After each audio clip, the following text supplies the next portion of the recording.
Katra Prayagraj. Welcome to this class where we will discuss GIC PGT English paper and would like to go for the guess of the merit as well. It's a pre-examination of GIC.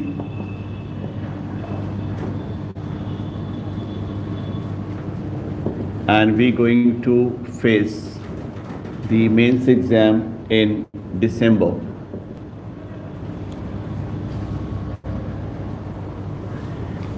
In a video that we could upload just a day before the examination, I discussed that there would be a chance of candidate if you could almost score the 50% of the total question for the mains. And once again I say the same, but let me clarify, this is my guess before knowing to your score. I would discuss the whole paper, definitely not going to discuss your GS portion of the paper, and it's a booklet series D that you can match.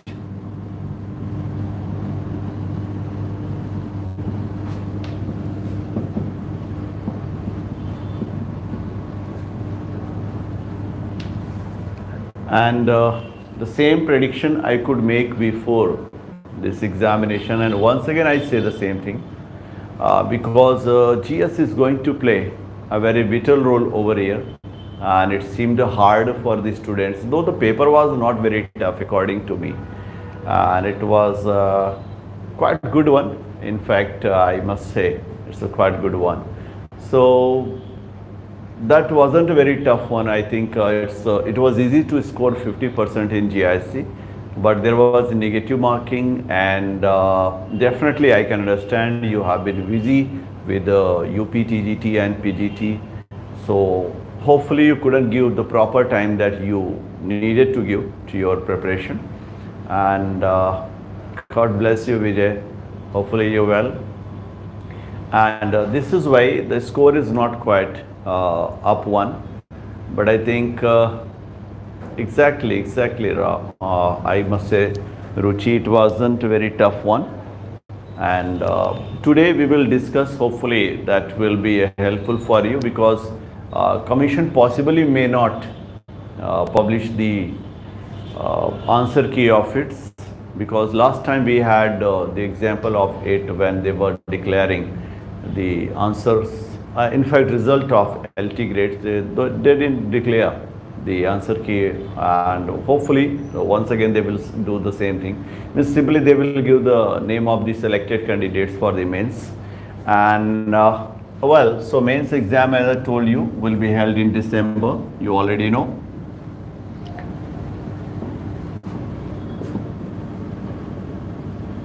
That will be in December,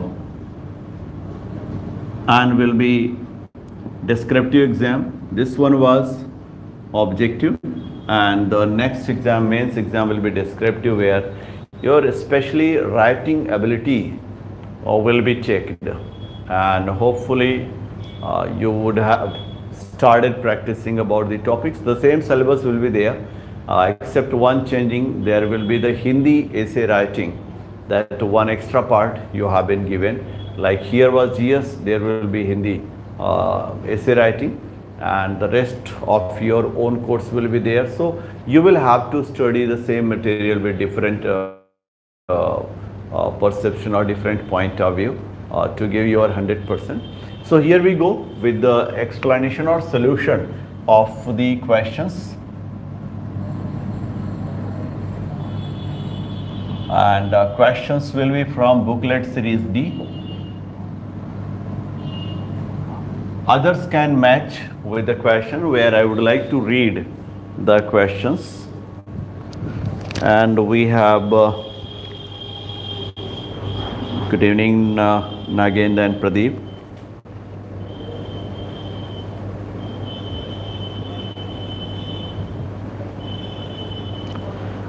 Shiva beta, it's tough to consider how many questions will be F in TGT, and in fact it's a GIC PGT. So let's focus here on this question paper, and discussion about TGT we will do in some other class or in some other video. So here we are with the questions of booklet series D for GIC English, and we go with the question. You already know that there were the 40 questions from GS. So after 40 questions, we are going to start with the 41st question. So the 41st question is a very good question, definitely, from Geoffrey Chaucer. The question is, which among the following is the prose tale in Canterbury Tales? Definitely, it's not the Knight's Tale and Wives of Bath's Tale. No, Merchant's Tale, no. It's the Parson's Tale that was written. So right option is C option, Parson's Tale, that was written in prose from the Canterbury Tales. Now we go to the next question, question number 42nd. Who coined to seize upon the midnight with no pain? I think this had been the question that I could put even in my junior class. Junior teacher said it. And that's a very famous line from Ode to a Nightingale by John Keats. So right option is going to be A, John Keats. The next question is question number 43rd. Which of the following poems contains a choric song? Okay, choric song is not the part of In Memoriam. We don't find, and not in the Locksley Hall because that's a dramatic. In fact, it's Lotto's Eaters. That is a fabulous work of Tennyson, Lord Tennyson. So Lotto's Eaters is the right option for the choric song that was actually presenting the group of mariners that could sing the song about the thing that happened with them. So the choric song is there in the Lotto's Eaters. And we'll go to the next question. Question number 44th is there. Which type of drama does G.B. Shah plays Arms and the Man belong to? Definitely during our undergraduation or during our graduation, we had this question many a time. Write an essay on Arms and the Man as anti-romantic plays. So definitely that's an anti-romantic play. There is a clues of romanticism, but especially the realism is very dominating here in this play, especially through the character of Bluntschli. We find the presence of realism. So we must say that it's an anti-romantic play of G.B. Shah, and the right option is going to be C. And question number 45th is there. Who asserted himself a classicist in literature, royalist in politics, and Anglo-Catholic in religion? Okay, very famous statement from Thomas Stearns Eliot, T.S. Eliot. That's right option is B. Actually, in 1927, he changed his religion, accepted Roman Catholicism, and with that, he started writing some religious articles. And when he was writing for prose collection of Lancelot Andrews in 1928, in the preface of Lancelot Andrews, he could write this statement in 1928. So this is the statement of T.S. Eliot from the preface of Lancelot Andrews in 1928, a very famous one. And the next one, the question next is here from question number 46. Who has written Culture and Anarchy? No problem, that's a very easy one. Culture and Anarchy is a very famous work of Matthew Arnold. So right option is going to be B option. And this was actually a kind of periodical essays, that was collection of the essays, and ultimately published in 1869. So right option is Matthew Arnold, who wrote Culture and Anarchy as a collection of periodical essays in 1869. Question number 47th is there, and that is, a character in The Rape of the Lock has the same name as the chief of the fairies in The Tempest by Shakespeare. What is his name? Okay, we all know that Tempest has a spirit named Ariel, and the Ariel is the guarding head of Belinda in the Rape of the Lock. So naturally, the Ariel is the right option. So right option is going to be A. The next is about matching. Match list A with list B, list second, and select the correct answers using the code given below the lines. Okay, we'll go to some points that's related to medieval or old literature. Some words like hamartia. What is hamartia? Definitely that's the error of judgment. You find error like B option is there. Second is peripecia, something peri, that is the word something peri in the sense of reverse or in the sense of sphere. So peripecia, that's the reversal of something, especially the realization of the fortune. So that is fourth option, sudden reversal of fortune. Anagnosis is actually the knowledge of recognition of something. So that is recognition, A option. That is caesura, definitely a pause in the middle of the line.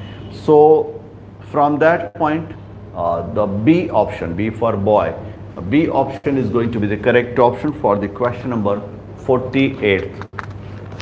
Now we'll go to the next question, question number 49th.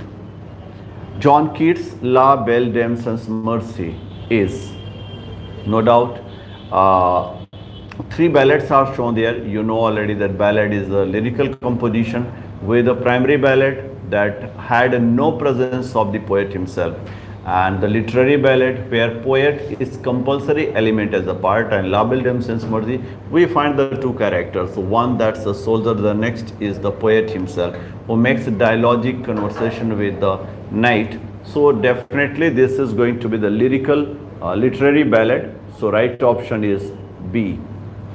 And we have question number 50th. As an editor, Nissim Ezekiel was not associated with which of the following periodicals? So definitely four periodicals are given there. Quest, actually definitely very famous periodicals during the time of Nissim Ezekiel, and he could serve it for 2 years from 1955 to 1957. So that is not the right option because not associated is the question. Imprint, he was actually related with imprint and he could serve imprint for 6 years. So from 1961 to 1967 he was serving the imprint, so he was there.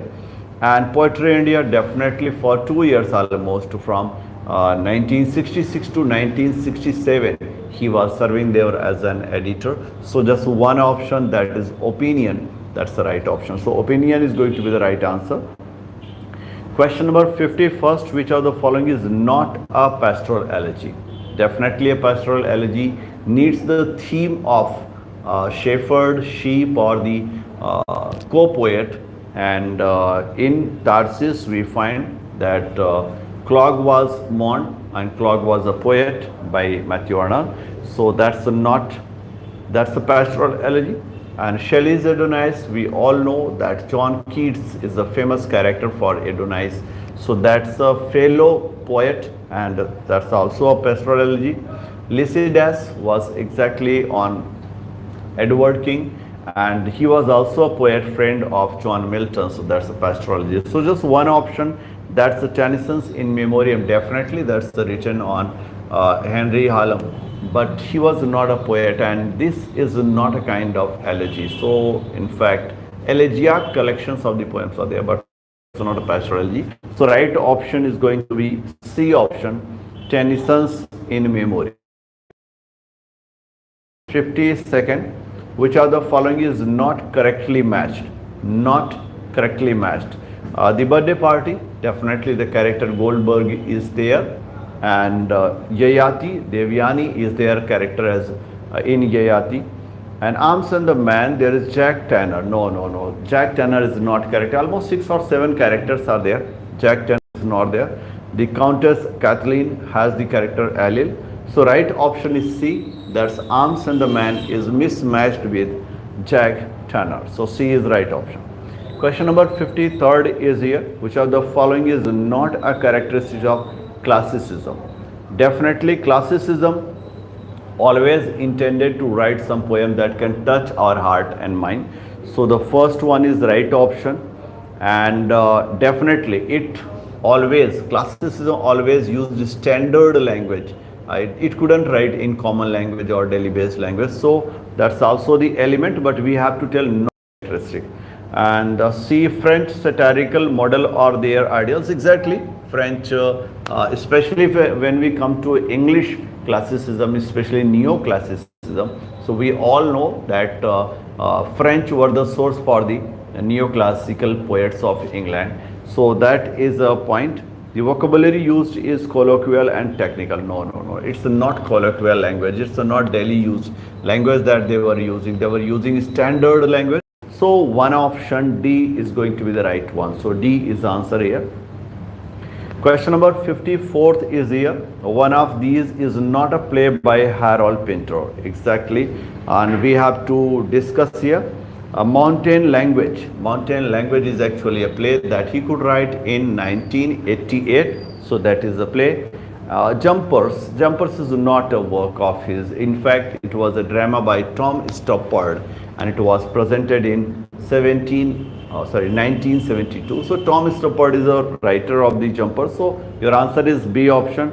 Caretaker is the work by Harold Pinter that he could write in 1959. And Betrayal, definitely we all know that's from 1978, a very famous work of his. So right option is going to be B, that is Jumpers, was written by Tom Stoppard in 1972. Question number 55th is there. Who among the following writers is called a dramatist of the theatre of the absurd? And we all know that theatre of the absurd is kind of writing that presented something essentially unessential on the stage, and that had been a part of the modern writing style, especially starting from France, and that could reach in England, and especially during and after the Second World War. It has been a fabulous form and famous form. So I must tell that Harold Pinter, we all know the birthday party, that is a feature of that is an example of the absurd theatre. So Harold Pinter is definitely, because G.V. Shaw is related to problem play. V.S. Naipaul is not a playwright at all, and Girish Karnad is a playwright, but he is a mythical one. So definitely absurdity is a theme of Harold Pinter's plays. So right option is P1. Question number 56 is short, neat, witty statement is called. Definitely when it comes to witty and neat statement and short one, that cannot be epiphany, because that is something, the sudden realization of some spiritual power, that's the epiphany. It's not going to be related to statement. Epithet is definitely something like a quality, but it is not a short one. It can be longer one as well. And euphemism is something that is said in praise or something that is said in pleasant sense. So that is not the right word. So aphorism, definitely in aphorism we can say lots of meaning in just few words, especially for Francis Bacon, you know. So that is the right option is D, aphorism is the right one. And question number 57th is there. Which period of British history is referred as the Restoration Age? We all know that Restoration Age is the option after the end of almost the Renaissance in 1660. There starts the restoration of the neoclassicism. So from 1660 to 1700, that is time for the Restoration period and Restoration literature. So right option is A. And the next one is who among the following is not a member of Pre-Raphaelite Brotherhood?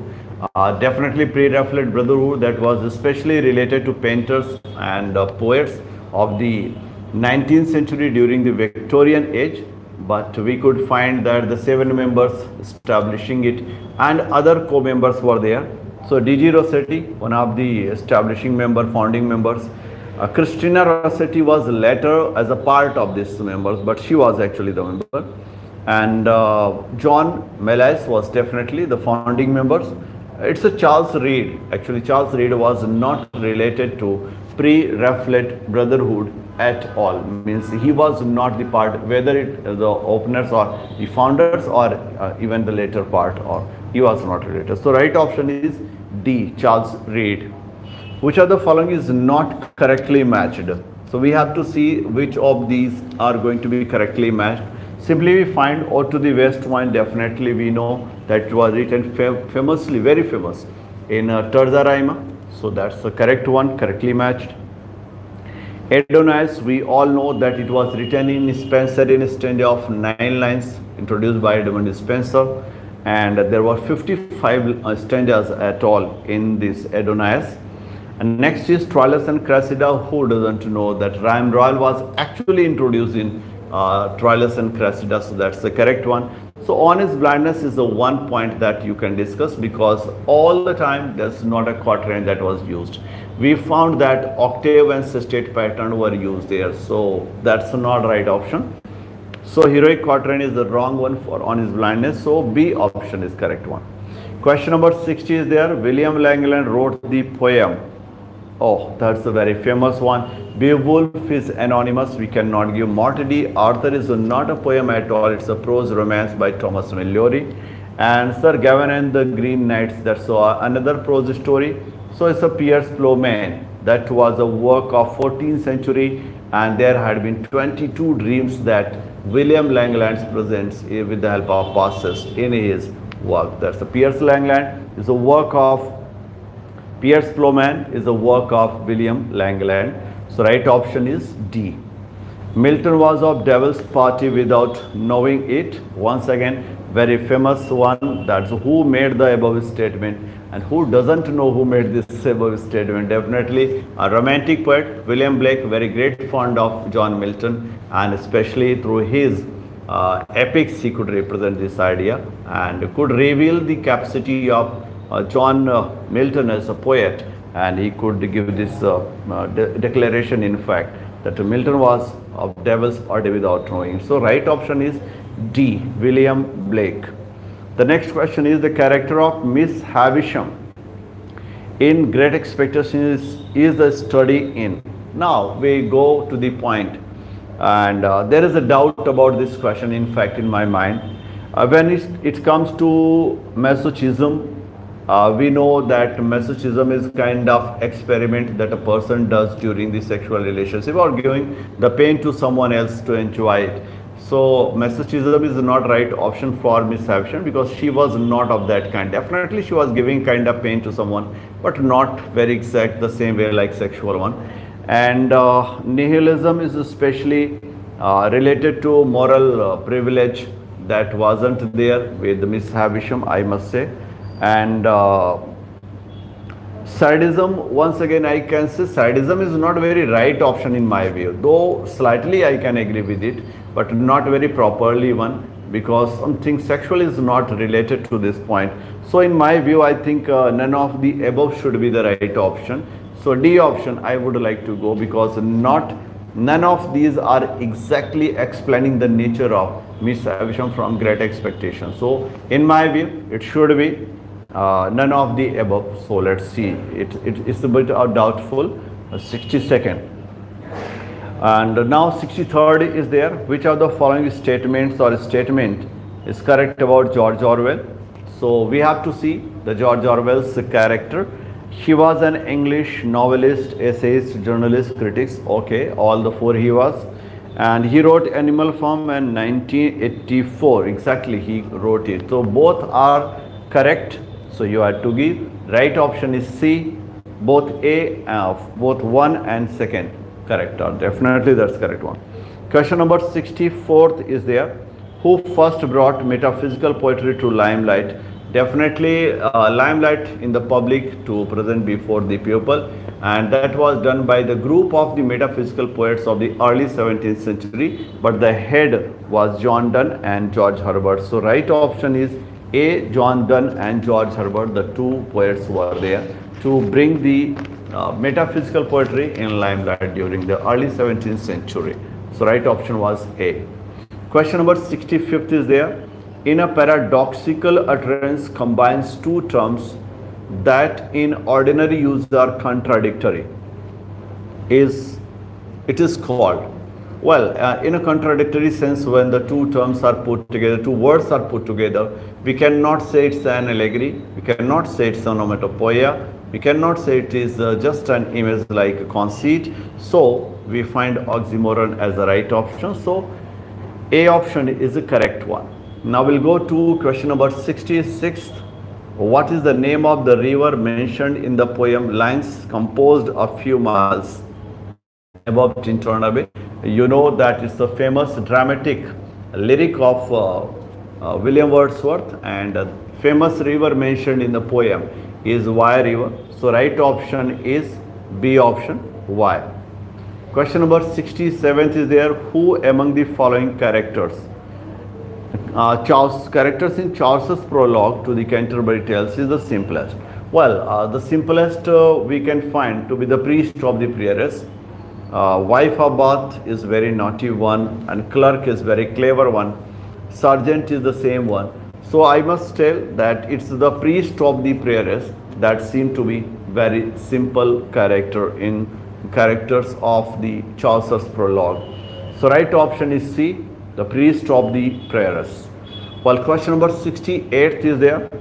Which among the following plays of Girish Karnad is not based on ancient Indian myths or stories? Okay, so most of the time he used to go with the myths and write the ancient stories in his place, whether it's a Yayati, whether it's a sacrifice, whether it is a Havadana.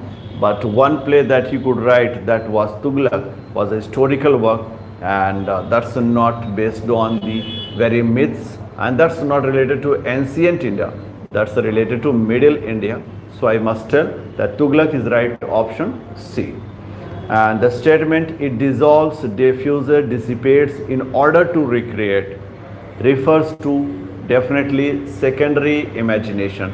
That's the right option is secondary imagination has the quality to dissolve itself, to dissipate itself, to diffuse itself, and ultimately after all the dissipation and diffusal it creates a new beauty, and that's what the point of Coleridge when he wrote it in Biographia Literaria. So right option is B option, secondary imagination. Question number 70th is there. When W.B. Yeats was awarded the Nobel Prize in Literature, exactly, and he was actually a great poet of Irish culture, and he could make a space for himself in poetry, especially when poetry was led by great poets like T.S. Eliot, and he himself was a great master of poetry, and he could represent some religious pieces, mythological pieces, symbolistic pieces, and in 1923 he was honored with the Nobel Prize. So right option is 1923, A option is there. Question number 71st, which of the following is not correctly matched? Correctly matched is the option, but not. Okay, so metaphysical poetry, okay, Richard Crawshaw is actually the option. Definitely Richard Crawshaw is related to metaphysical poetry. So that's right matched, but we have to tell not correctly matched, okay. The second is Reformation. Martin Luther, who doesn't know Martin Luther to be very profoundly related to Reformation of it. So that's the right matching. Pre-Raphaelite movement, D.G. Rossetti, as I told you, that was the founding member he was, so it's rightly matched. And Classicism and Walter de Limera. No, Walter de Limera is specially related to Victorianism, and then it's modernism. He was not related to Classicism. So right option is D option. And well, right option is actually C option, because in C there is a fourth one. Okay, so right option is C1. Question number 72nd. And miles to go before I sleep, and miles to go before I sleep. Who has written the above line? Who can forget who has written this above line? Definitely Walt Whitman in his poem, that's Stopping by Woods on a Snowy Evening. The ending stanza, ending quatrain has this line one. So Robert Frost is right option. Right option is B. Question number 73 is here, and once again matching.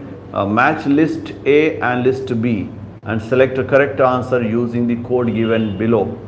and Eustacia Y, and Elizabeth Jane, Sue Bridehead, and Bathsheba Everden. Exactly. If you were not able to see Eustacia Y because you haven't studied, in fact, Return of the Native and Jude the Obscure, so I can understand that it can create you some problem. But if you go to the options, you will find that the two options are very helpful for you. Elizabeth Jane, everybody knows that she is from Mayor of Crestwood, and Bathsheba Everden, that is from the Far From the Madding Crowd. So the two are very clear, and from there Eustacia is going to be from the Return of the Native, and Sue Bridehead is from the Jude of the Obscure. So right option is going to be A option, where the first is matched with the third. Exactly, that's the correct one.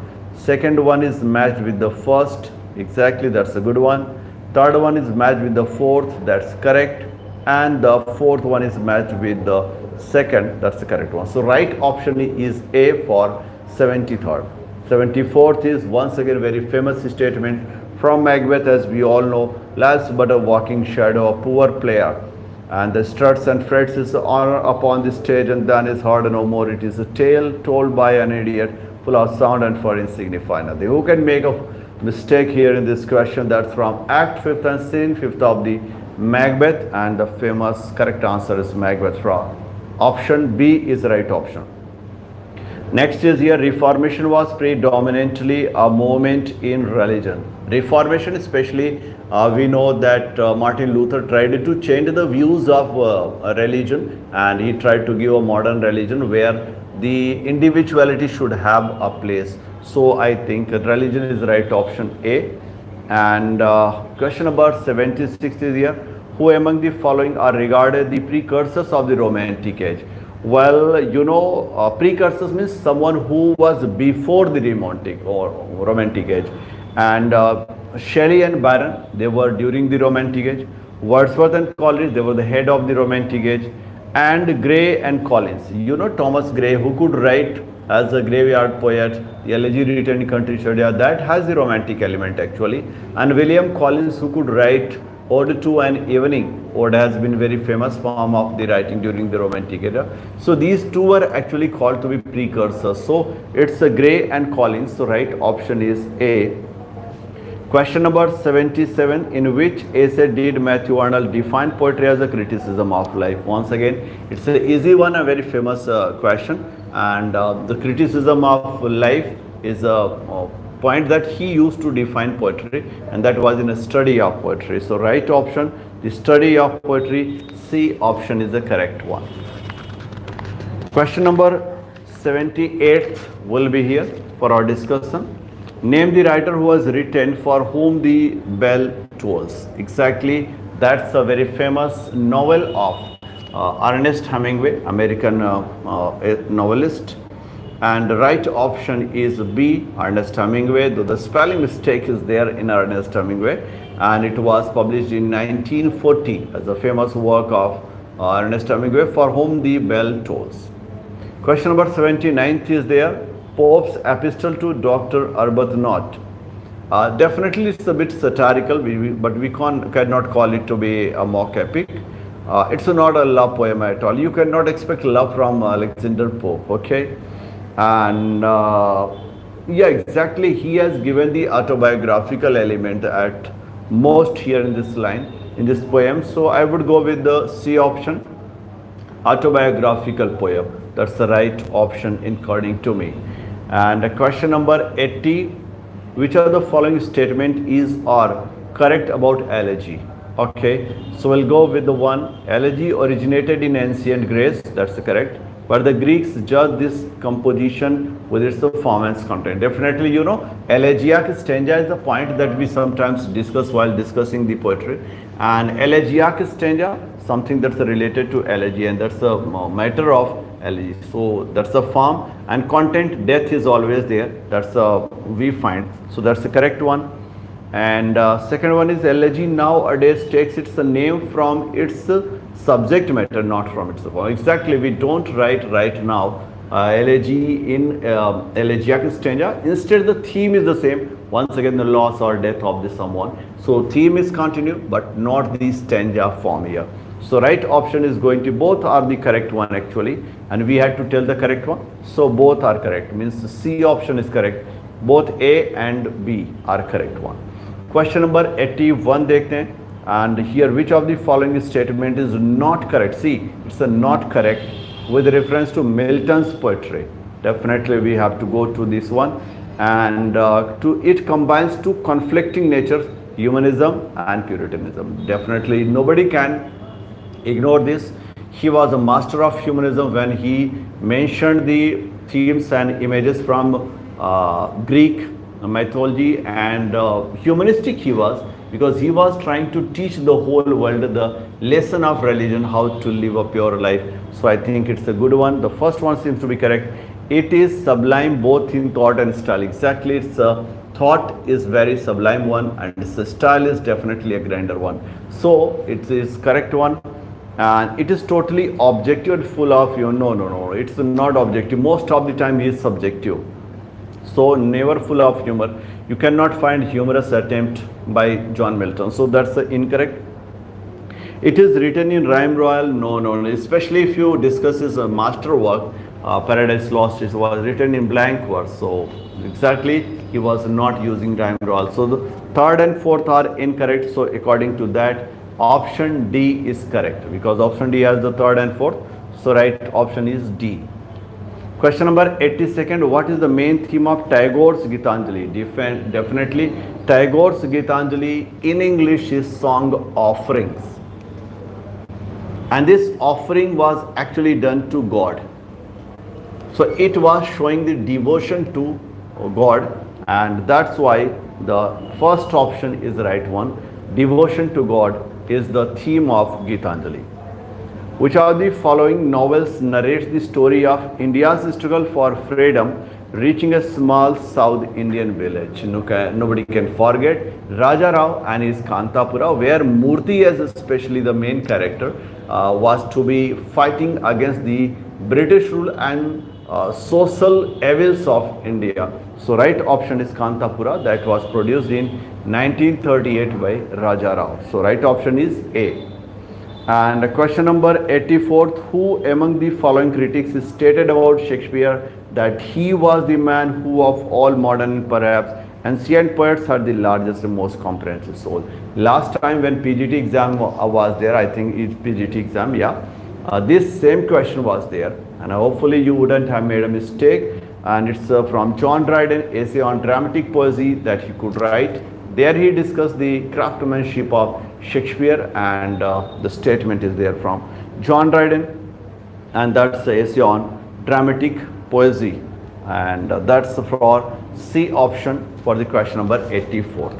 Question number 85th is here. In which of these novels does the protagonist take up the succession of vocation, such as that of a Hindu priest, a signboard painter, a grocery proprietor, and a reporter for Trinidad Sentinel? Definitely there is a bit confusion between I think a house for Mr. Viswas and a flag on the island, but in my view that should be a house for Mr. Viswas, right option. So I would go with A option, a house for Mr. Viswas. Question number 86 is there. Who considers Shelley a beautiful and inflexible angel beating in the wild his luminous wings in vain? Again, this question I think even the last time was there in examination, and very famous one from Matthew Arnold for P.V. Shelley. So right option is Matthew Arnold, and that's the C option for this question. Question number 87 is there. What is the last section of the wasteland? Definitely the 5 sections are there. That starts with the burial of exactly the burial of the dead, and it continues with the game of chess, and then it is the fourth one is death by water, and the last one is what the thunder said. Definitely what the thunder said is the right option, because what W is the last one, and you can go with that one. So it is What the thunder say? D option is here. So that's the last part of The Wasteland by T.S. Eliot. Now we'll go to question number 88. Terza rima is a stanza form. Terza rima, you know, the three lines and continuous three lines with the rhyming, linked rhyming scheme that had, especially was introduced by Dante in his Commedia, Divina Commedia. And here is of three lines in iambic meter with the rhyme scheme A, B, A, followed by B, C, B, and then C, D, C, D, E, D, etc. in the same way in the text of stanza. That's the correct one. So right option is A option, where the linked rhyming scheme has been discussed, and that's the three line of the iambic pentameter. So right option is A. Question number 89th. T.S. Eliot's objective correlative signifies the writer's ability to correlate object with the feeling or events, and here is not delineate, it's a correlate. Relate different object, no, correlated object he need to work. And so right option is C, correlate objects and events. Definitely that's the right one. So C option will be correct for this one. And now it is question number 98. Who criticized P.B. Shelley vehemently in modern age? Definitely the two writers who targeted P.B. Shelley.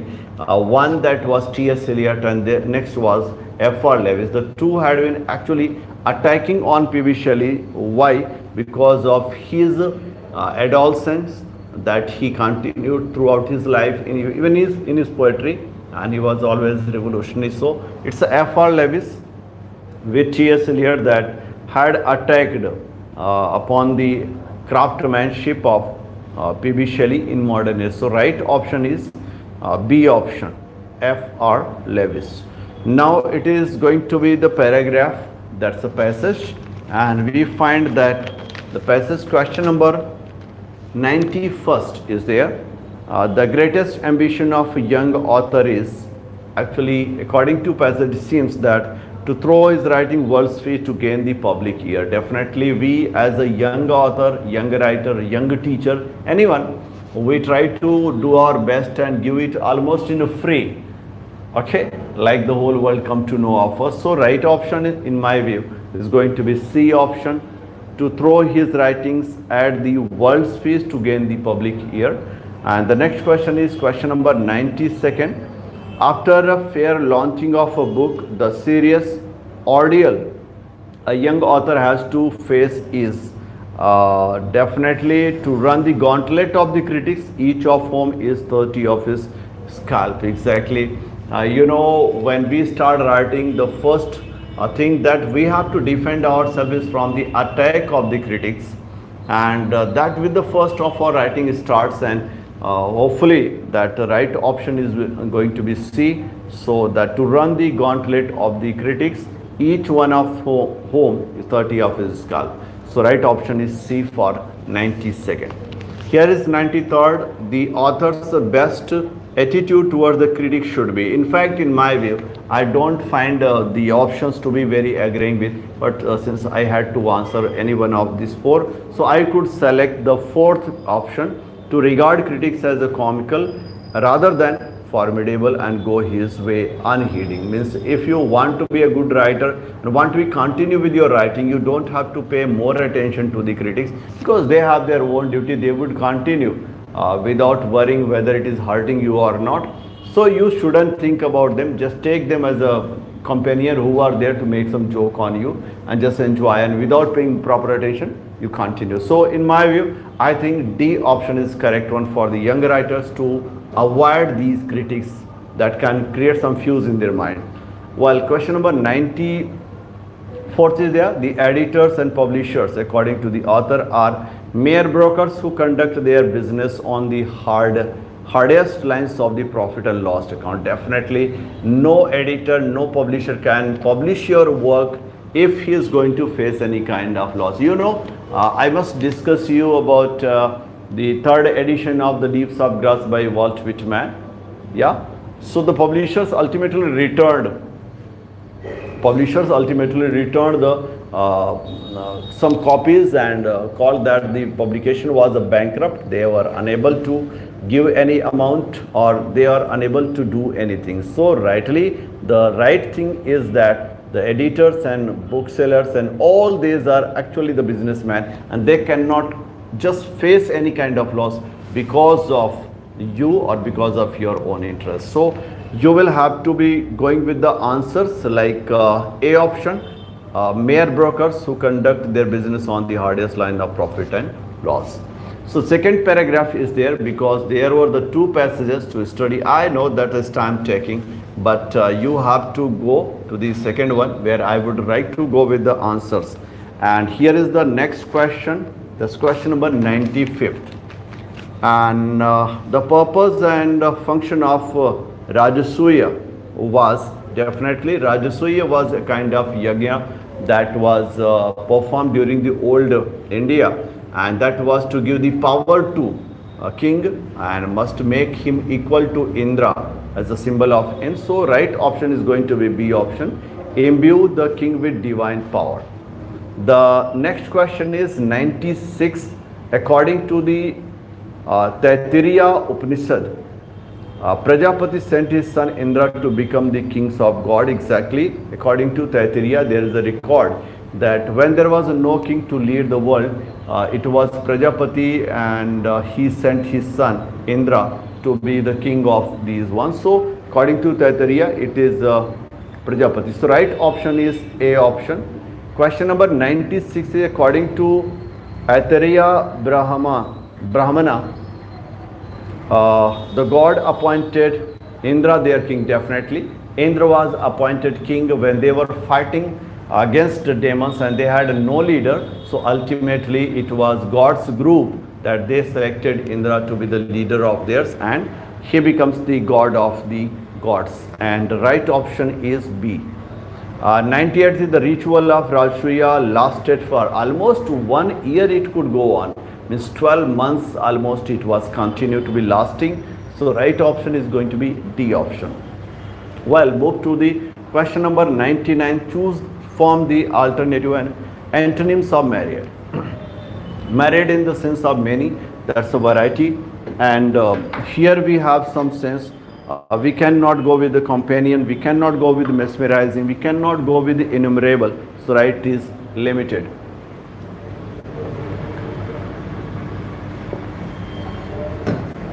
So right option is limited for married as an antonym. So A option in my view is correct one. Question number 100 is there. Fill in the blanks in the given sentence with the appropriate preposition selecting from the alternatives. The question is here. She found it difficult to put such an insult. So it is put up with. That is in the sense of tolerance or bear. So right option is C. Put up with is right option C. Question number 101 is there. Identify the figure of speech in the following passage. Let's see the passage. The sun S is capital. The sun came up upon the left. Out of the sea came he. See, he word is used for sun. Okay. And he shone bright and on the right. Definitely bright and right is something that's matching, but better option is going to be if there is assonance. And went down into the sea. Okay, so we don't find bright and right is very proper answer, and instead sun is almost personified with the words like he, because he is used for masculine and living. So that's right option is D option, that is personification. Question number 102 is there. Choose from the following options synonyms of zealot.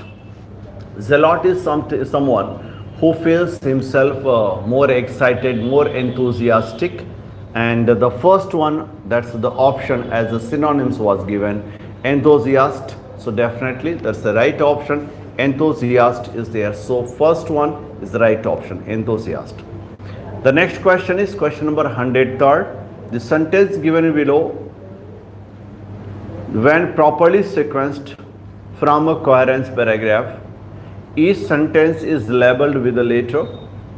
Choose the most logical order of sentences from the given choice to construct a coherent paragraph. Definitely the four options are given there and we have to put them in such a way that can create a kind of paragraph. Definitely you can guess it to be the part of our rearrangement as a sentence. Okay, so we'll go to this one, and in my view, yeah, it's not very obvious one, but I would like to go with the option D, where I think that the first option should be C.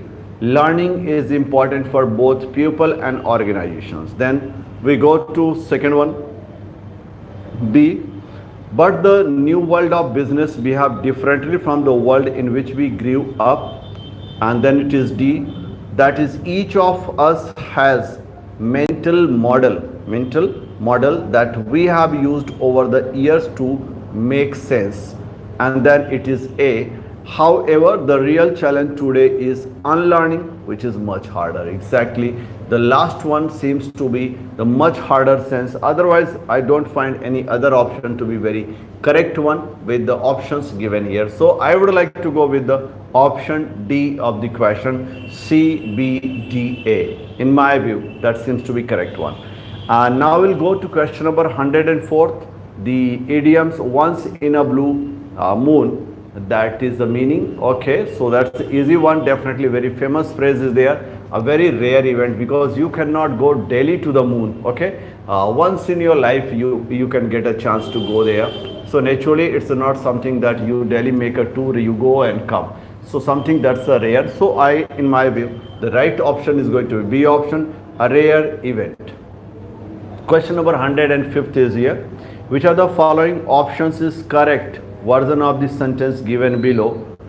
And he is anxious not to acquire knowledge but also eager to display it. Now you can have guessed. See, anxious is there, eager is there, but the placing of not only but also is different.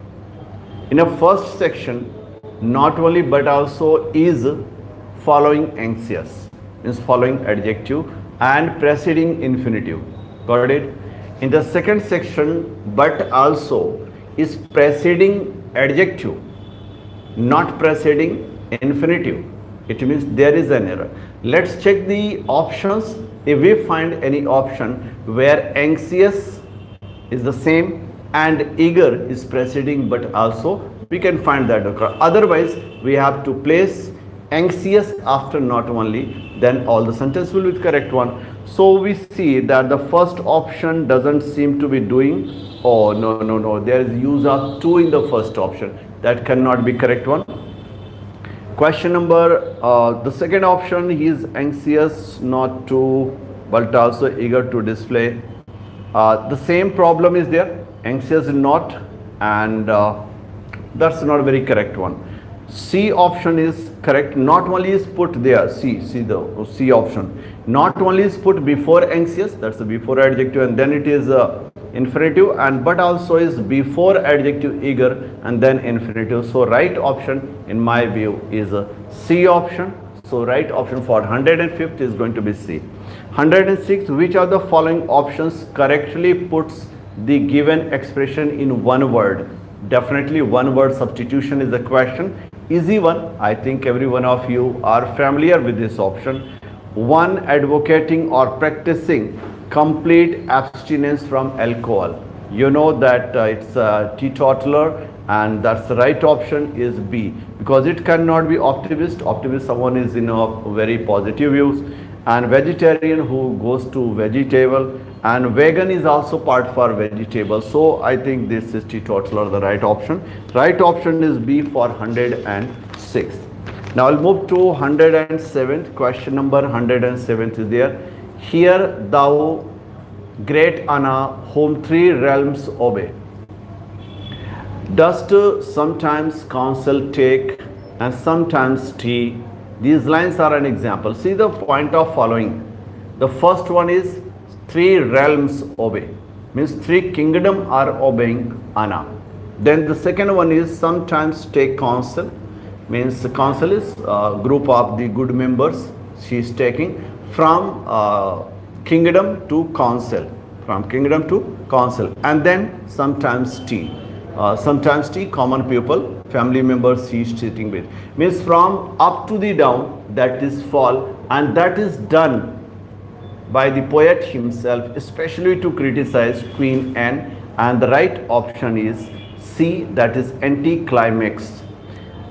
Question number 108, match the words of list first with their synonyms of list second. Select the correct answer using the code given below the list.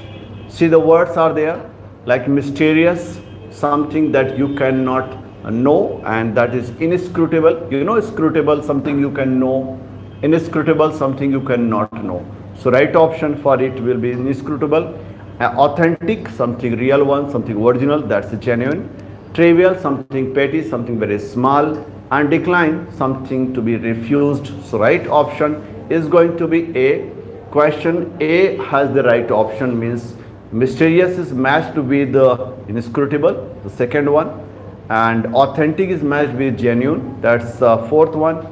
Trivial is matched with the first, petty, and decline is matched with the third, that is refuse. So right option is A. Question number 109th is there.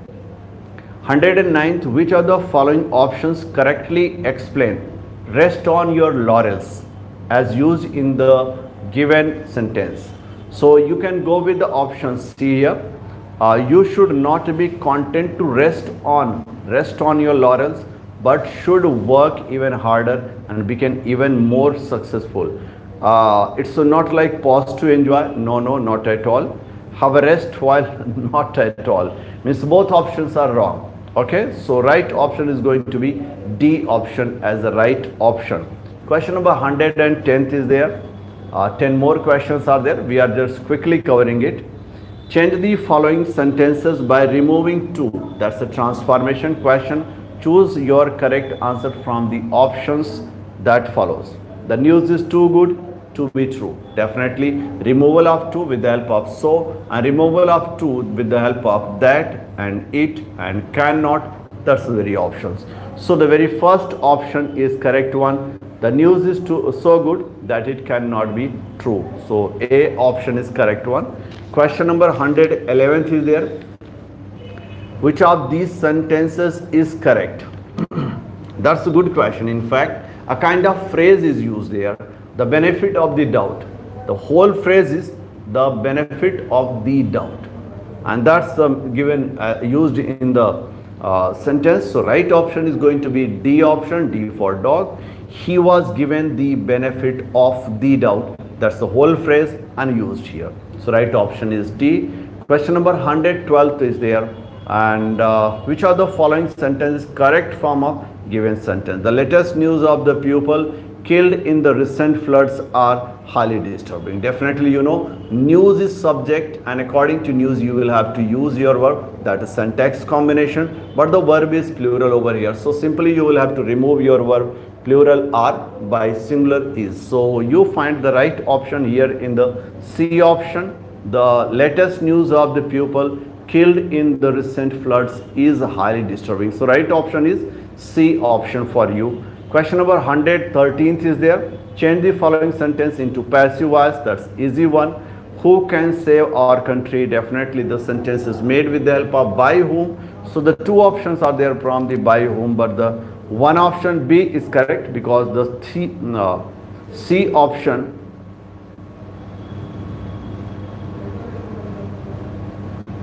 C option has a problem of placing the auxiliary. See the options. C option of B, option of D. If you go to D option, there is a problem of placing auxiliary. Auxiliary is following subject. Though in interrogative sentence, auxiliary should precede subject. So right option is going to be B. By whom can our country be saved? That's the right option. And question number 114th is there. Choose the sentence with correct punctuation marks. That's a bit doubtful question, but I would like to go with this one. And the correct in my view seem to be C option. Otherwise, none of these in my view. Because if the clauses are there, primarily semicolon is the punctuation that we use to link the two clauses. But here sometimes we use comma as well. I know, and you also know. So roughly we can go with the comma, otherwise I cannot accept C. I would like to go with the D, none of these, because there is no use of semicolon at all. With in my view, C or D. That's a bit confusing questions. And we'll go to 115th. Which of the following options has the correct meaning of orifice as used in the sentence given below? Definitely someone who is eccentric and someone who is hard to be understood. So I think Henry is a bit of an orifice, and the first option is an eccentric person. That's the correct one. And the one hard to understand or tolerate, definitely cannot be tolerated. That kind of person he is. So right option in my view is going to be C, both A and B. Question number 116th is there. Which of the following options correctly points out the figure of the speech in the line given below? The child is father of the man. Exactly. The whole world knows the paradox. Thank God they didn't give the options like epigram, otherwise there would have been some confusion and disputes.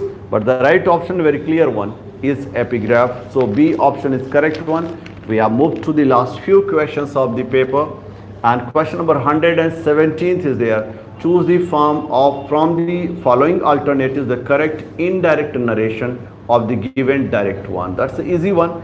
She said to me, why did you strike me? The right option is there. See, the two options are similar one. Like the first one is he inquired of me, and the last one is he inquired me. Definitely we find the inquired of is much better. So right option is going to be A option. He inquired of me why I had struck him. So that's the right option is here with the A option. And question number 118th are there. An object that can be easily shaped in any desired mold or shape is called malleable. Exactly. Malleable is something very soft, and we can give its shape to the desire that we want to give it. So the right option is B option.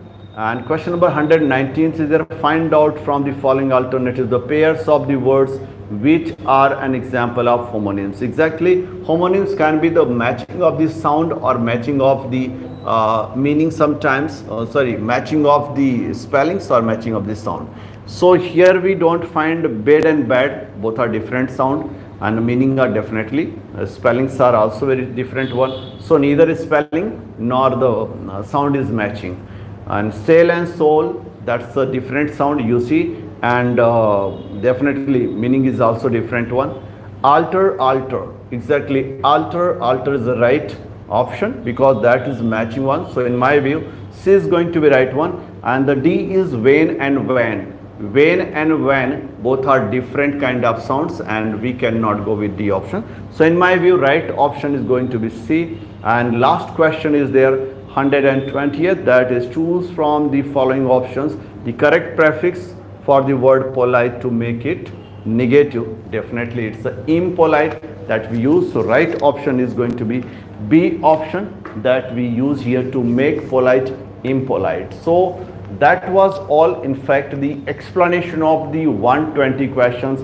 Definitely I could not cover the 40 questions from GS, that's not possible for me, but from my views I could go with the 80 questions of English portion, and hopefully they will be helpful for you. And that with that one we have to move to our next destination, and that will be the preparation of mains. Definitely I have told you already, that is the writing skill that you would be checked there. So start writing and focus on a grammar and focus on vocab, and do everything that can make you exact, because don't forget now it's the time for you to be checked. According to Francis Bacon, writing makes an exact man. So you will have to be witty, you will have to be correct, and you will have to be everything to get and grab this opportunity of being the GIC lecturer. And that's what my expectation, that I would like to be helping you. Once again, any kind of help you required. That's all from me. Thanks a lot for watching. Keep watching, keep learning, and keep working hard. Thank you very much.